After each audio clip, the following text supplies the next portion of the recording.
because I was like, oh, I don't want that. Call the meeting back to order again. And Robert Grace, we're ready for you. You ready for me? Yes, sir. They asked Jeff and I at 2 separate times. Yeah. And they're like, well, how do you know your water's good? And each of us separately said, I took my mask off because it looks like nobody's wearing them, so I guess that's okay, right? Yeah. Okay. All right, so reason I'm here, well, there's several reasons.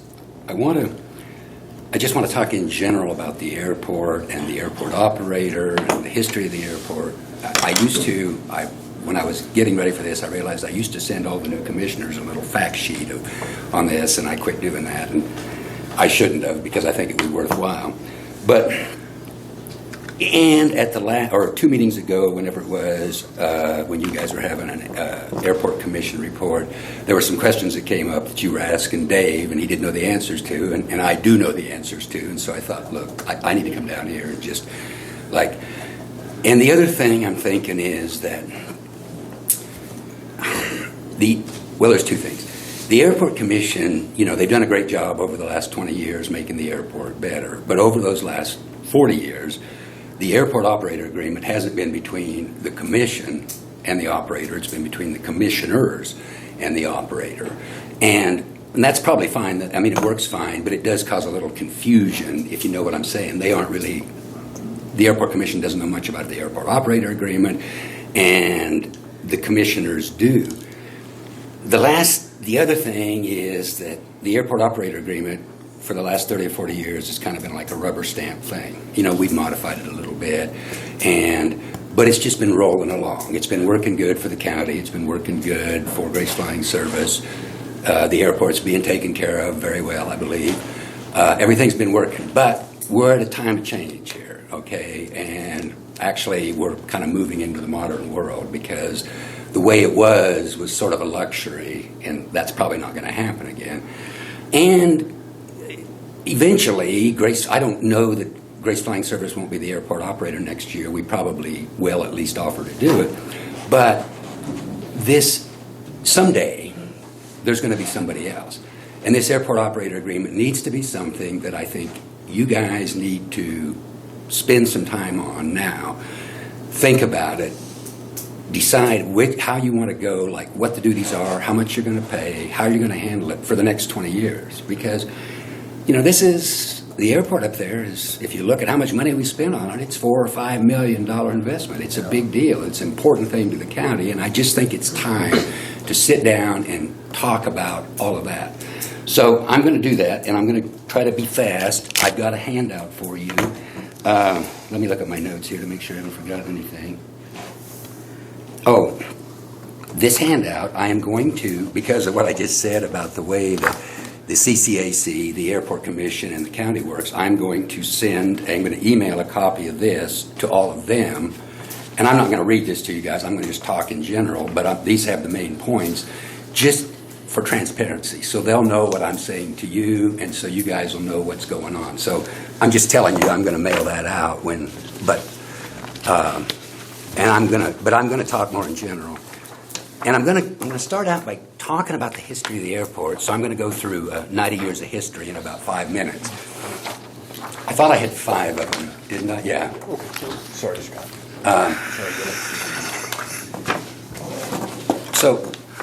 And the reason I'm going to go through that, and then we get done, the other thing I want to say is when we get done, if you guys have questions, I'll sit here as long as you want an answer. If you want to digest all this and have me come back in 2 weeks, I'm happy to do that. If you want to send me an email, I will, whatever. But this airport, it started in the 1930s. It was a pasture on the south side of town, and airplanes landed on it. That's what happened, as I understand it. I'm told that. And then there were all kinds of things that went on. There was a talk of an airline coming through here from Kansas City to Denver, and I've seen the ad, the Chamber of Commerce took out a full-page ad in the Herald exhorting all the local businesses to invest in this new airline operation, and that's why they built the shop that's up there now. In, 30s, 40s, they built that shop building so they could house the DC-3 that was going to stop here on the way to Denver from Kansas City and spend the night, because they didn't want to fly at night. That's how that shop got built.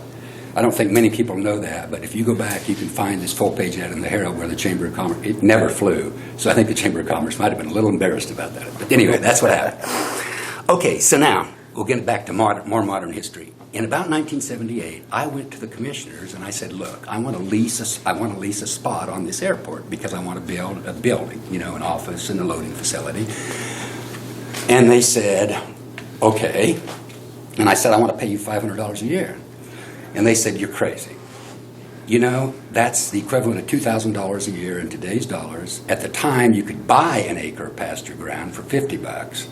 So I was offering to pay them 10 times what it was worth every year for 50 years to build a building on a pasture south of town. They thought I was crazy. Maybe I was.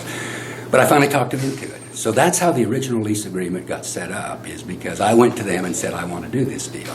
And we set up a long-term lease agreement. All right. So over those 50 years, if you do the math, we've paid, in today's dollars, we've paid $50,000 for that lease agreement, which that's just how it is. As an aside, the other hangars on the airport, except for Nutrien, don't pay any money. That includes my hangars, my little airplane hangars. That it's free because we invested in the airport. I think that's a good deal. That's commonly done. I'm not saying they should pay money, but I want to point out that Grace Flying Service is the one that has paid $50,000 over the last 40 years. Okay, just to be clear. There is an annual amount for everyone up there. What? There is an annual amount On those little agreements? Oh, there are? Yes. Okay, Yes. I stand corrected. Yes. And I don't know that there should be. I just want to make it clear that Grace Flying Service has always had a unique arrangement, or I guess up until recently. Now, I know that the Nutrien has one. Do the other hangars have an annual agreement? The commercial hangars do. But not, what about like Yoast and Calicrate? And I don't pay Yeah, anything. they pay a nominal fee. Do they? Okay. It's $100 for them, $500 for commercial. Right. I don't think I'm paying $100. You might want to add me to that list. You better check your lease agreement. Yeah. Well, mine was before theirs, but How far can we go back on that? Yeah, I don't know. Long ways. Good question. Okay, so anyway, that's what happened. That's how we got the original lease agreement. Then, in about 1980, an airport commission was formed. That was the first time it happened, and the reason was they wanted to build a hard surface runway in Cheyenne County. It was the first bonded indebtedness of the county, maybe the only one, I don't know.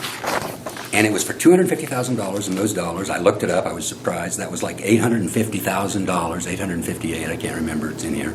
$858 in today's dollars, and it passed 59 to 41. So the county voted, for the first time in the history of the county, to go into debt to build a runway. They wanted a hard surface runway, and they saw it as, at the time, I believe, they didn't see it as an aviation thing, they saw it as a community thing.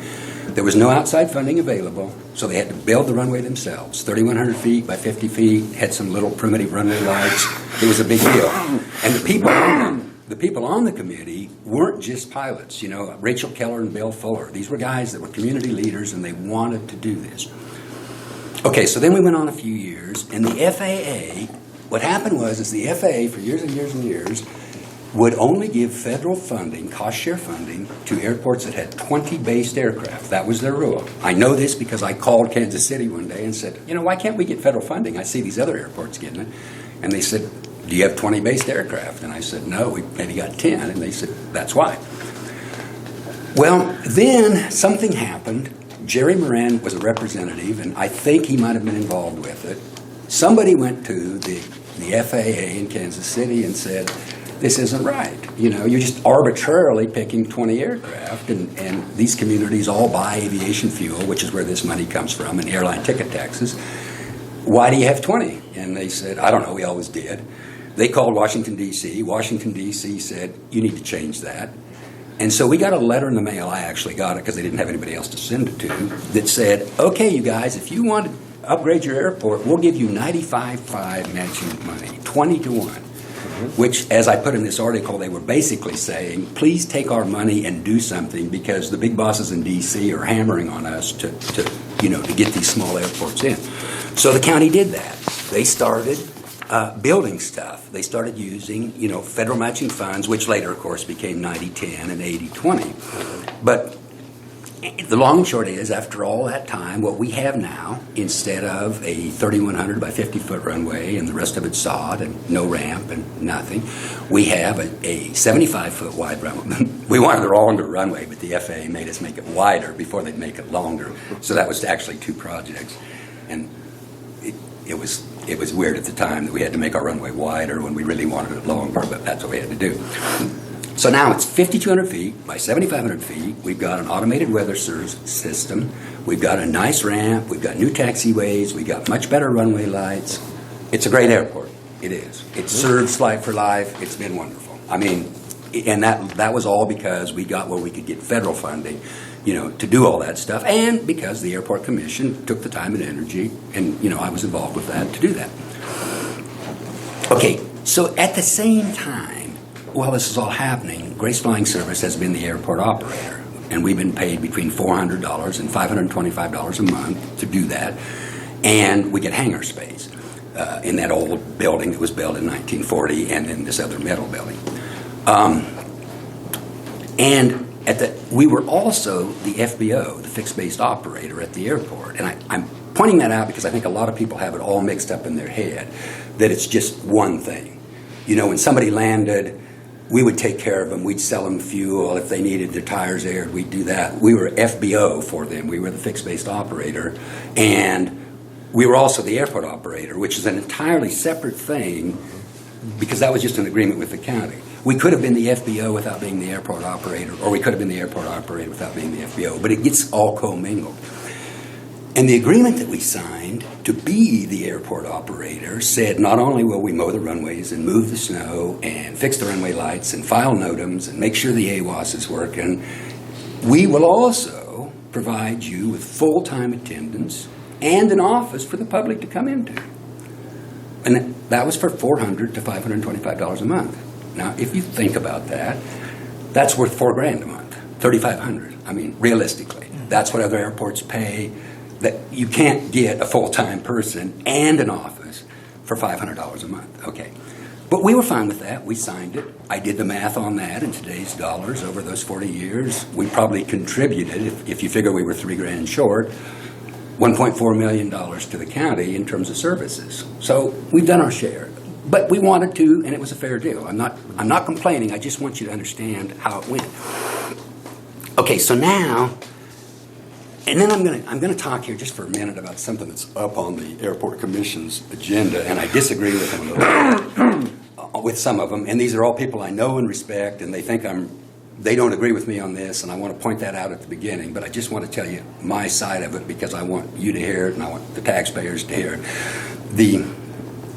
They're talking about building a flight planning building with restrooms and to use it for meetings and flight planning and public restrooms.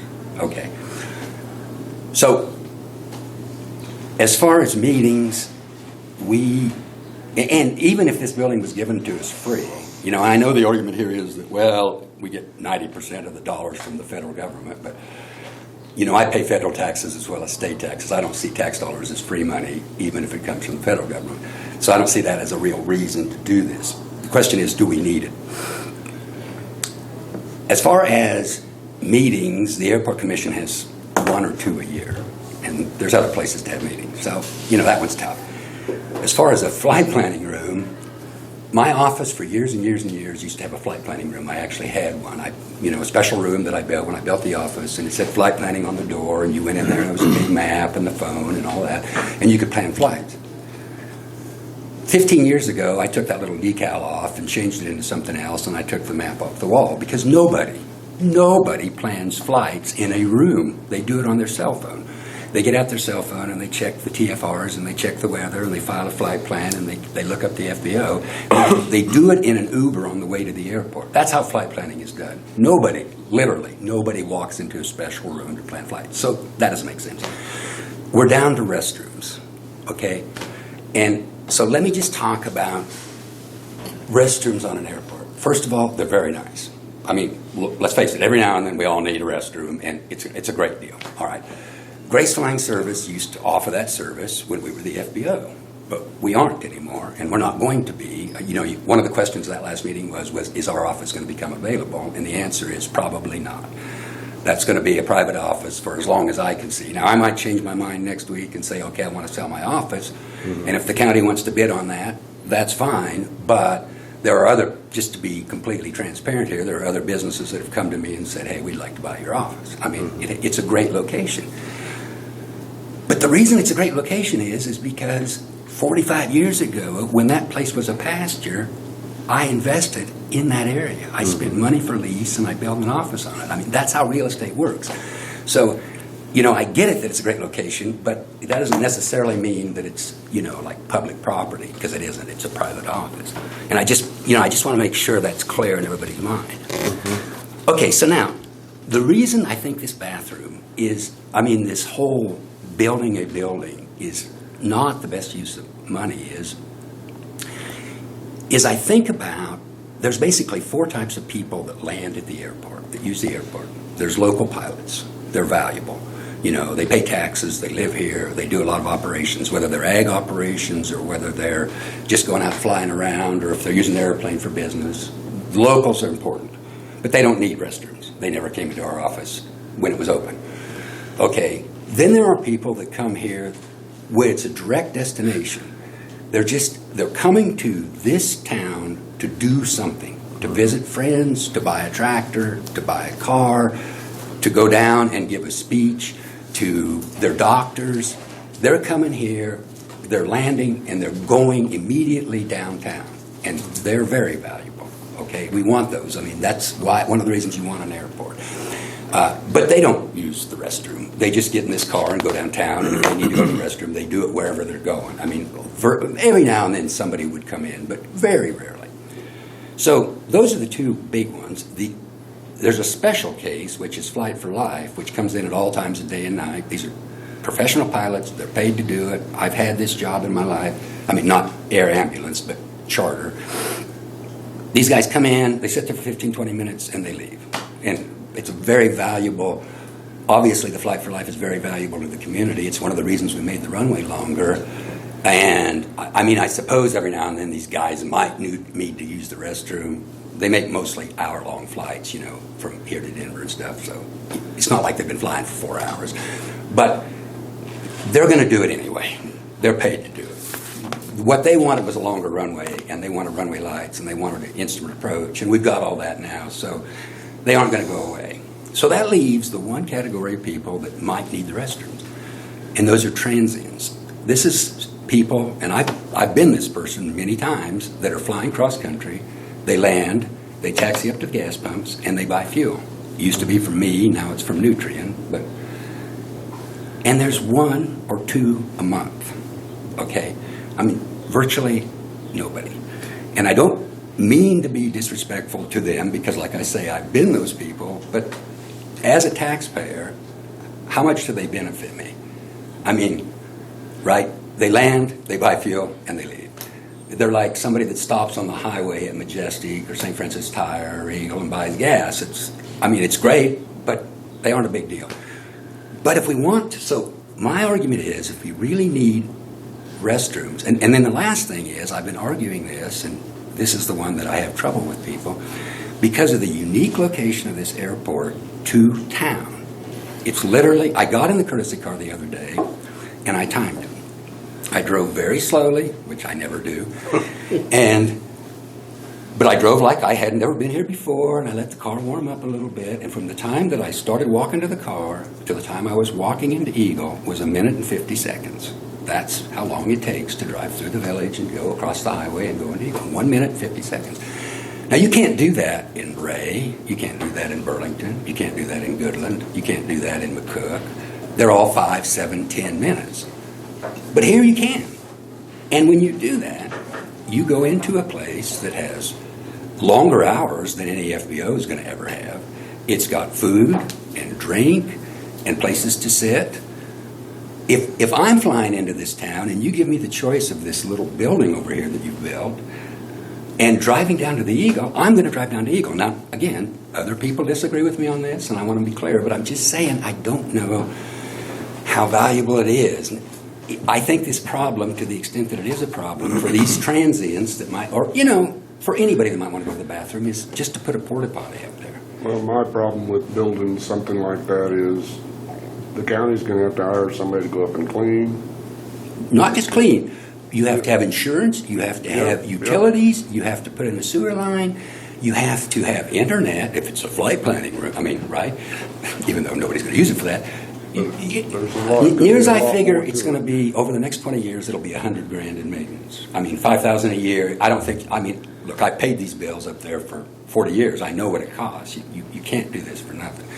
So maybe I'm wrong, and I don't want to spend a lot of time on this because I want to get to the airport operator agreement, but I just want to, I did offer it at the airport commission meeting, and I just want you guys to know that on this one, I'm in disagreement, and I got no vote, and I've said all I need to say about it. But the point is, now, there is one last thing. The Flight for Life guys, again, they're not going to not come, but I do feel a little sorry for them because they used to be able to come into our office, at least while we were open. And I don't know if they have to go to the bathroom or not. And I am told, I haven't actually asked them, but I am told that they're prohibited by their company from leaving the airport while they're here, which probably makes sense, but I'm just wondering if the commissioners and maybe the hospital could sign a letter, send it to the Flight for Life, the bosses of Eagle Med, and say, look, on our airport, because it's a minute and 50-second drive, because you literally have to drive, you can see the ambulance going by if you're in the Eagle store, you know what I'm saying. They can't sneak by you. Maybe we should write a letter to them and say, why don't you consider, just for the convenience of your pilots, because right now we no longer have a FBO, and we probably won't have in the near future, why don't you guys consider making a special exemption on the Cheyenne County Airport? I don't know if that would work, but The only trouble with that is the Eagle's not open 24 hours. correct.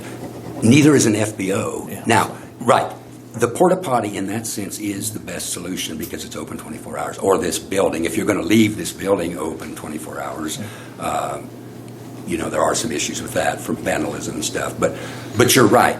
However, the Eagle's open more hours than Grace Flying Service used to be open, if you think about that. Yeah. Quite a few more Well, hours. the only reason I'm pointing it out is because I used to drive the ambulance over there for Eagle Med and what have you, sometimes 3 o'clock in the morning. Oh, they come in a lot of times late at night. That's right. So that's the only point. No, I know, you're right. They come in at all hours of the day and night, and so, yeah, I don't know. If I thought about that too. If I drive through this town at 2 in the morning, I'm not sure where I can go to the bathroom.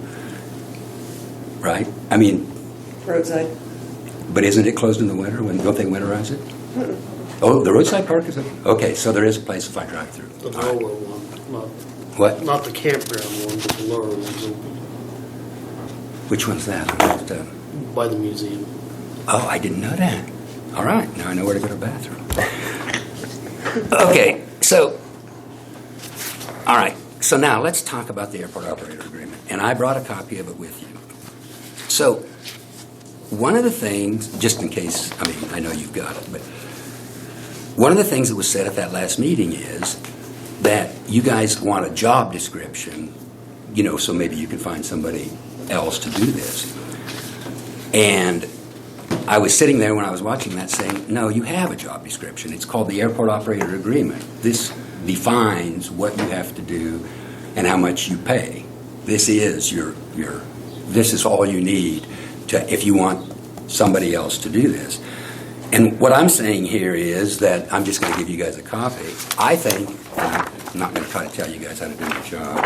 I'm not sure if I have one for you. I do. All right. I have a copy. I knew you had a copy, but I think let's see. What have I done here? Oh, no. I don't need it because I know what it says. This is your job description. But the thing is, it's time to think about what it says, like what you want the operator to do and how much you want to pay.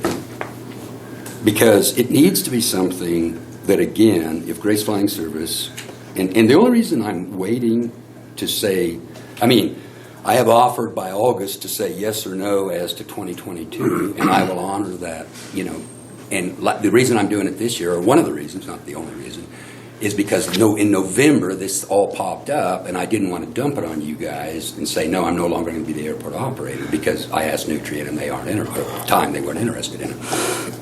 So I'm aware, I'm cognizant of the fact that it's hard to get somebody and that it's a big change, and so I took it for 2021 for that reason. And I'm not going to dump you guys or leave you hanging on this. I just wouldn't do that.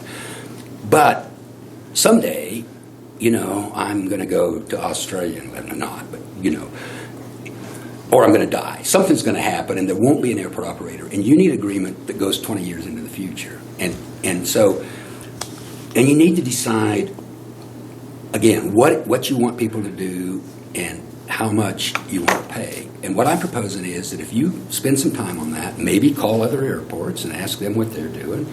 Maybe just sit down and ask yourself, would I do it for this much money? Just read it and think about it, because it's sort of evolved, but maybe it's not, maybe it's completely out of whack. And one thing that you should, I say in there, if by July 15th you give me a revised agreement that says this is what we want the operator to do and this is what we'll pay, by August 15th I'll tell you yes or no, and that'll give you 4 months to find somebody else if I say no. And let's face it, if you can't find somebody in 4 months, you're going to do it yourselves, right?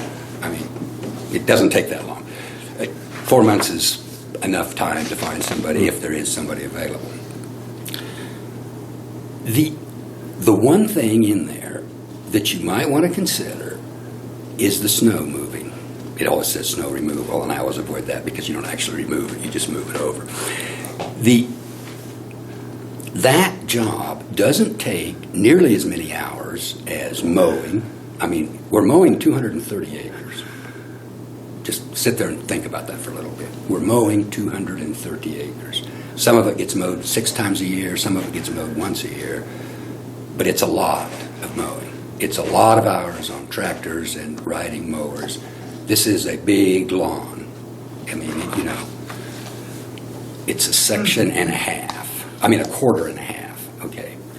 So that's the biggest job by far. But you can schedule that. Grass grows, well, except lately, grass grows at a known rate, and you can do it this week, or you can put it off. You can be gone for a few days. You can hire relatively unskilled labor to do mowing, okay? So it's a big job, but it's not a crushing job. The snow moving is a whole different thing. From October to March, you need somebody that's there. If it snows on Saturday night, at 7 on Sunday morning, they need to be up there on that tractor filing wood and moving snow, because you've got to get that runway open so the Flight for Life can come in, so the local pilots can leave, right? So you're tied to the airport for all those months. And even though it doesn't snow that often, you can look at a 3-day forecast, but, you're tied to it. The county, on the other hand, does that, you have guys that go out when it snows and do that. You have guys that you're paying, I don't know how you pay them, if you pay them overtime for Sundays or whatever, but you've got the equipment, you've got the expertise, and snow removal is a slightly higher level job. You can't hire just anybody to go up and plow snow like you can mowing. But you guys have skilled operators, you've got the equipment. So you might want to consider, and I'm just throwing this out, is taking that out of this operator agreement and doing it yourself. And then you don't have to pay as much to the operator because you've taken away one of the onerous jobs of the airport. Now, again, I'm just throwing this out as an idea, but it's something to consider. The one thing I would say is, and other counties do this, the operator doesn't move the snow. The county does it, or the city, depending on the municipality. I will tell you that in most cases, and the way this works is it's big snow, and everybody files a NOTAM first thing that says we got 4 inches of snow on our runway. Then we all go out and plow, and then we pull the NOTAM off that says our runways are clear. And so when I do that, I always look and see, I'm competitive by nature, I look and see if I got my NOTAM off of Cheyenne County Airport before Goodland and Ray and Burlington. And most of the time, we're the first ones clear. Because that's my job. I get up at 7 in the morning and I go, as soon as it's light, I go out and start moving snow. And even though they have bigger equipment, they might, before they come to the airport, they might go do a few streets, or they might do a few county roads, and then they might do the airport third or fourth. They don't do it first thing. So if the county's going to take it over, it's something to think about. You need somebody that you're going to, I think, and again, I'm telling you how to do your job, and I shouldn't be doing that. If the county's going to take it over, and that really might make sense, you need to have one or two people that you say, this is your job. Don't plow streets, don't plow roads, go get the airport clear, because the airport, I can't tell you how many times I've gone up there and plowed the snow, and 2 hours later the Flight of Life has landed. It happens all the time. You got to get it open. So if the county's going to do it, I just think it has to be a high priority. And so basically that's it. If you guys will get me a contract. Oh, and the last thing, I almost forgot the most important thing. In the last meeting, there was talk about, well, maybe we need to raise how much we pay for this. And I don't know if you do or you don't, and it depends on what you assign to it. But if you're thinking about paying more money, I need to see that number before I decide. It's not fair to me to say, okay, if you'll, if you say no to this, then we're going to raise the rates and try to get somebody else. If you think it's worth more money, then decide how much money it's worth and put it in the contract. I'm just saying, as a matter of negotiation, I think that's a fair offer. Do we have that as a bid from other people who are interested in, or it's just It could be. contract? It has not ever been, because nobody's ever, because Nobody up ever until been well, interested in it. nobody else is going to give you 40 hours Yeah. a week in an office for $500 a month, right? Yeah. So it's never been a bid. But that's a really good point. Maybe it does need to be put on the website. Maybe this does need to be a bid process. That would probably be the best thing for the Yeah, taxpayer. well, I don't know. I just meant like other people there at the airport, but Right. Or maybe not at the airport. You don't. The thing about being at the airport is you notice if there's some if you're flying in and out at night, you see if the runway lights are burnt out. But you don't have to be there. You can go turn them on every 3 months and drive up and down and look. As far as the AWAS being broken, that's a big deal. But usually, if the local pilots will notice it, they'll turn on the radio and they don't hear anything, or it's garbled, or they'll call somebody. Or it's real quiet. I couldn't even hear yesterday when I flew in. You couldn't hear it? No. Well, I thought it was working. Well, it's on, but you just can't. We couldn't pick it up. So I followed a spray plane in. Maybe it was your radio in your area. Did you try it? And did you try the other radio? Did you have 2 radios? I tried both on there. And you It just could- was real quiet. I don't know why that. I haven't heard. Nobody's told me that. And I'll Well, go. Devin said it's been quiet or something when I asked him. He said it's been hard to hear, so you might check. Well, it if out. that's the case, we need to get the guy up here. But the point is, that's how you find out about it. You don't have to be flying in and out. Somebody will tell you, and you can get it fixed. So those things, I guess what I'm saying is, it doesn't even have to be a pilot to be the airport operator. And, I guess the other option is for the county to do this. You can mow, and you can fix the runway lights, and you can move the snow, and you don't have to hire an operator. I don't care. I really don't. But I think it's time for you guys to sit down and think about it, as these are your options. It's just been a rubber stamp deal for so long, and it isn't going to be that way. It's going to change. It has changed, and it's going to keep changing, because unless you get a maintenance facility on here, you're not going to have an FBO ever again. There just is no money in it. It's too small an airport. If you got an airport like Goodland or McCook, where you got all these airplanes coming in, you can make an FBO work. You can sell enough fuel and do some maintenance, and it makes sense. But it doesn't here. All right, So questions? would you want the county to turn notice to airmen's off if we do the snow removal, or would that be something you would do? Well, again, that would be something if that's a good question. If the county was going to do the snow removal and you didn't have somebody to file the NOTAMs, which is admittedly kind of tricky because it's this Right. website and it's a real pain in the butt, that could probably be something that if whoever was moving the snow would text, Ron, whoever you had to do this, that had access to the NOTAM system, and say, look, we have 2 inches of wet snow. then they could, well, if they had an internet connection, they could log in, they could file that NOTAM, Right. and then when whoever was moving the snow got done, they could text them and say, hey, the runway's clean, or now it's 1/8 of an inch of packed snow, whatever the conditions are, then that NOTAM could be filed. So that, yes, the guy actually driving the snow machine doesn't have to file the Okay. NOTAMs. I think that's what you're asking. Yes, The answer exactly. is, it really isn't, it only what I usually do is I go up, I drive down the runway, see what we got, then I go start the tractor. It's a diesel, so I like to let it warm up before I give it power. And while it's warming up, I go file the NOTAM, and then, when I get done, I put the tractor away and I go, essentially what you do is remove the NOTAM, or sometimes the NOTAM goes from 3 inches of wet snow to an 1/8 inch of packed snow, in those conditions where you can't get it completely clear. And then the next day I take that off after that melts. But the big deal is to get something out there, because if I'm in Kansas City and it didn't snow there, and I'm going to plan, I'm going to fly for an hour and a half to get here, I need to know, is there 4 inches of snow on the runway, or did that snow miss Cheyenne County? Maybe it only snowed in Goodland. So you need to get that one out. That one that says there's snow on the runway, you need to get that out as fast as you can.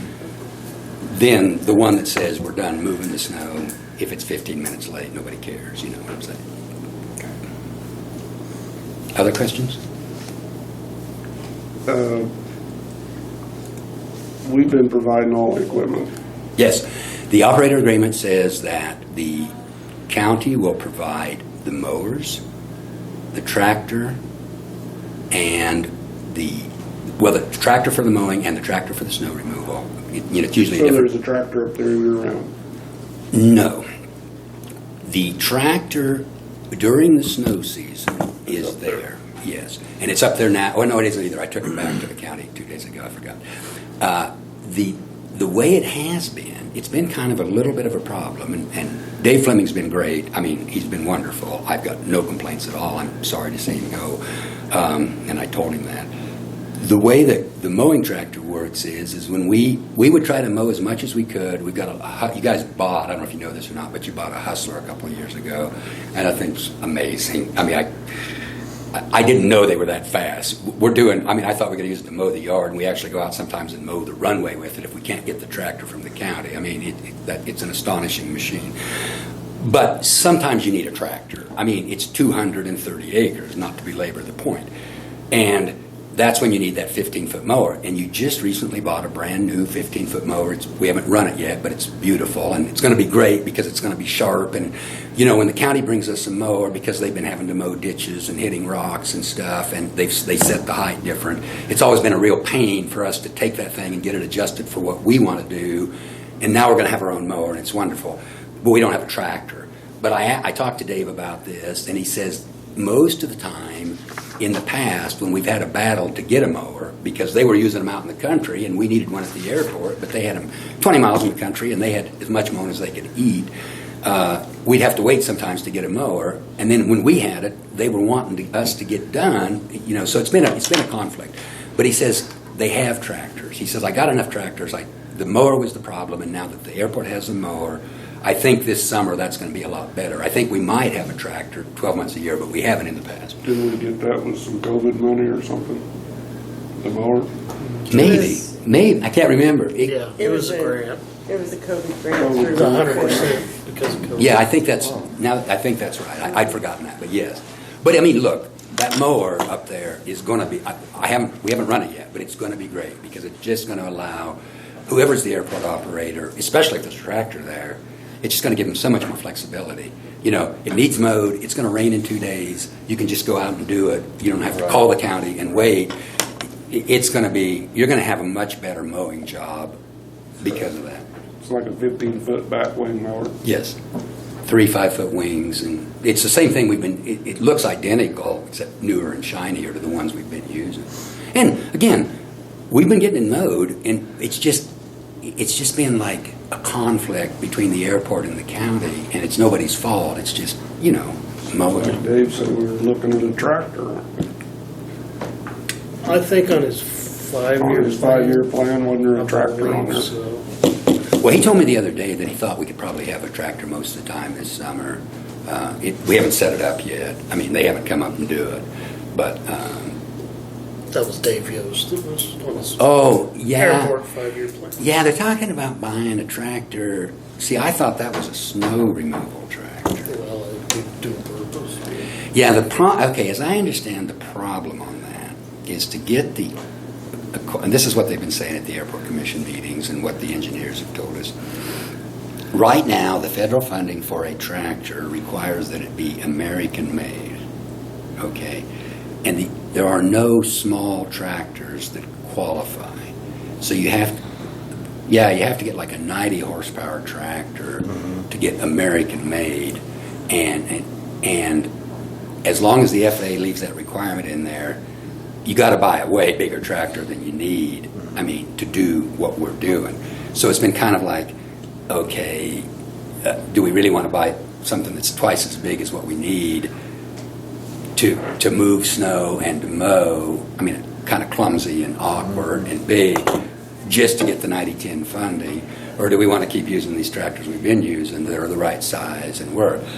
But according to the engineer, I remember one of these meetings a year or two ago, she said that it might be the FAA, next year will change the requirement and it won't be required. I'm not sure if I see that happening, but they may not require, or maybe some American manufacturer will make a 40 or 50 horsepower tractor. That could happen. So that was the kind of the stick up on the tractor. But yeah, I think it is in their 5-year plan.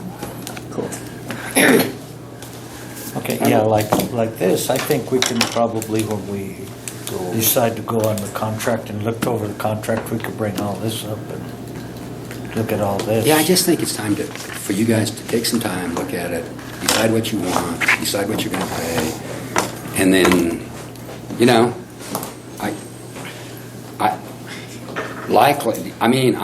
Grace Flying Service, I think it's probably more likely than not that we're going to say yes to 2022 unless you get a lower bidder, which is fine.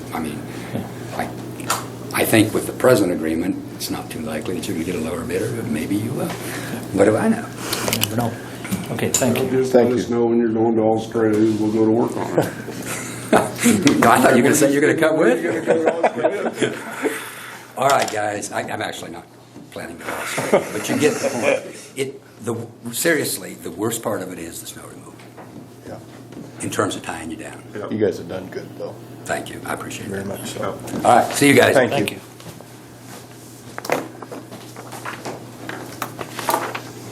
JR? JR? So my request is pretty simple, probably a little bit shorter than Robert Grace's, but I was hoping to request from the county, we work something out for spraying of dry land properties that the city has to maintain. It would include the frontage road area, those islands, the south frontage, that's the state. Basically, how the city acquired that is we had pressed the state to take better care of the frontage, and they just stopped doing anything with it. So the city kind of acquired that, otherwise it was just going to be let go. That's our primary issue, is those areas, those large acre areas, just because our equipment is small. We've attempted over the last few years to do that, but if you look at them, they're not the priority, and we don't have large enough equipment to cover it fast, like the county weed department does. So I was hoping we could figure something out where we could hire the county weed department to cover those dry land areas for us. I've You don't talked to, mean mow, no, just spray. spray. Yeah. Because we don't really have an issue getting them mowed, but spraying, by the time you have timing, small equipment, priority to our parks, we're just not getting it done in the way we'd like to. So I've talked to DJ as far as, pricing and that kind of thing, and he said we just need to come to commissioners and make sure it's something we can do. Well, I think, my feeling is if you and DJ can kind of come to a figure, come back to us, and Okay? I'd say, agree. I'd say it'll work. I don't see a Yeah. problem. Okay. Yes. And I've already got the okay from the city council. I talked to them this Monday. Basically, it's just not getting done the way it is. The pricing that he's given me with labor and the chemicals is easily acceptable. So You if it's have a- between us, we could literally go ahead with it with your blessing. What are you looking at? Do you want an overall bid or per application? Just, well, figure on. Per application, because Per you don't know how application. many applications you're gonna do. Yeah, probably. possibly two. Okay. I mean, we gotta get some things back into shape. I know the salt off the highway is really deteriorating the grass on the islands. But 3 hours labor and the price of chemical, the cost, you're looking at $554 per application for 20 acres. And you're thinking 2 a year? Possibly two. Okay. But I'd like to work with JR and see what he thinks, and we'll keep an eye and see where we go. But it's What was that number again? I didn't get it down. $554. 554. Okay, thank you. And of course, I think 1 year to the next and getting it conditioned, it may be a little more expensive to start out. But, you know, we've acquired so many of these dry land acres, like down at the power plant, the frontage, we've got the roadside park areas up there. And I think, you know, there's just really only one way we're going to get it done, hire someone. And with the capability of being here at the county weed department, it seemed like the obvious answer. So, I think, you know, you need an additional application as long as it's an agreed upon amount and you feel like the county's being compensated properly. That's the main objective here. I kind of trust DJ to give the right figures, so. Okay. If he's happy with it, Okay. I've got to be happy with it. I don't know about the other two, but I am. I am too. So if our figure's agreeable with Yeah. us, he could go ahead anytime as far as I you would guys are think so, concerned? yeah. Okay, very good.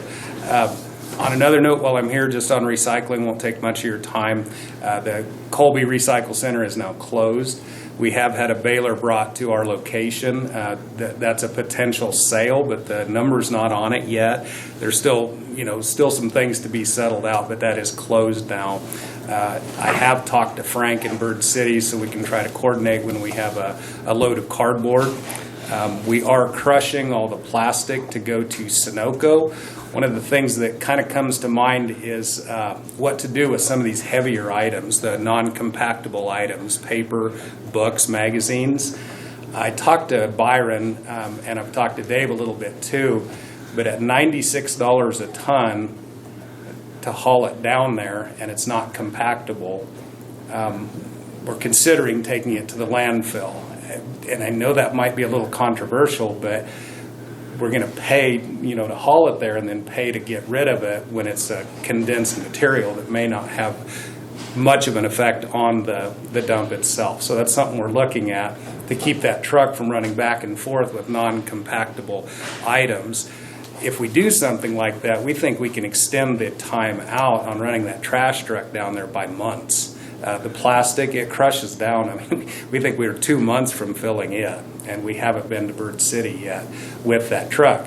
We start throwing those highly compactable items in there, that truck's going to be on the road really quick.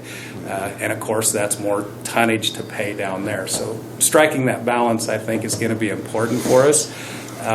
Again, there's a impression of recycling that any and every item gets recycled, but we have to look at the economics of it too. If there's not a negative impact to the dump and we're paying labor and all that time to take it down there, at some point that doesn't make a lot of sense. So we're going to try to work that out. I mean, here in the interim, we may take it to the dump as a test thing and run just compactable plastics down there between Bird City and us, just for kind of an efficiency test and see where it goes from there. Yeah, I was at the meeting yesterday and we were talking about that okay. because we brought the Sure. two compactors, one to Hill, one to Bird City. Mm-hmm. And we're going to figure out a price as soon as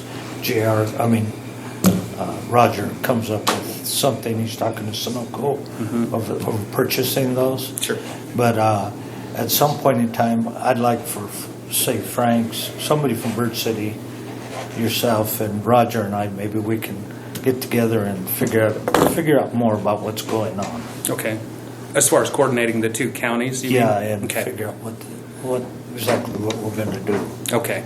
And I've talked to Dave a little bit about that too, in reference to labor, because, you know, if our trash truck's running to Bird City and then, you know, somebody to operate it or whatever, however long it stays there, we're going to have to share that expense. I don't have the resources at the city to just do it. Yeah, because Bird City's going to have to.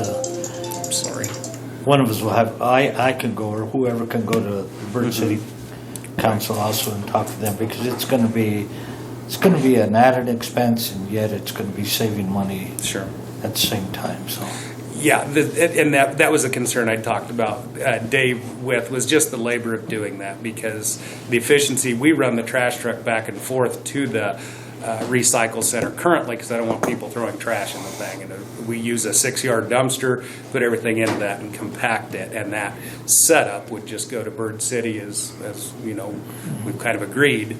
But then again, doing that, I can't just assume the responsibility on the city's labor to do that as shorthanded. Yeah, because I can understand that, because like I say, it's part of Bird Cities also. It's not just Sure. the county and over here, it's theirs also.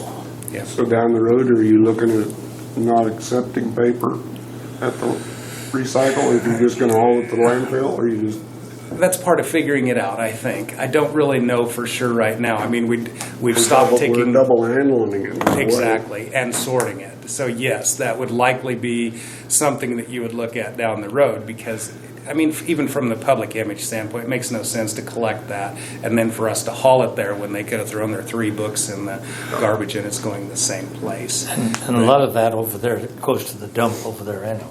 At Stutzman, you mean? Yeah.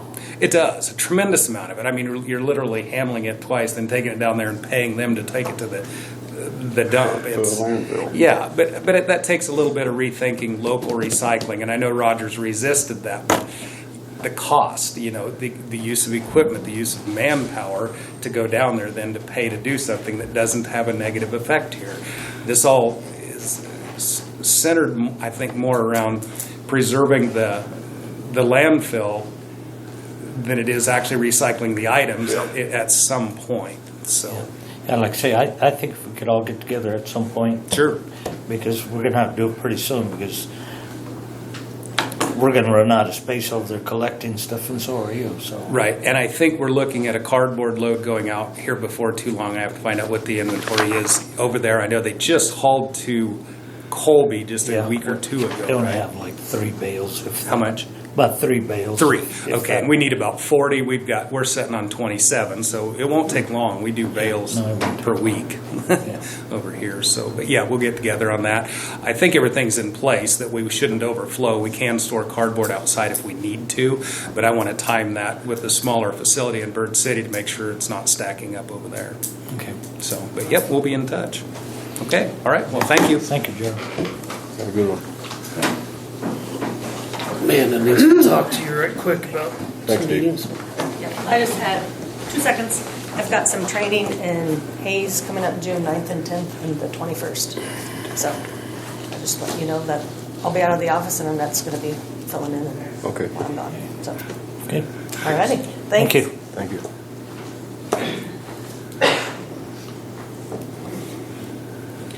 Guys need a break, or you want me to grab? I can use a quick 5-minute break, and then maybe you could call her and she could come in. My mind is full.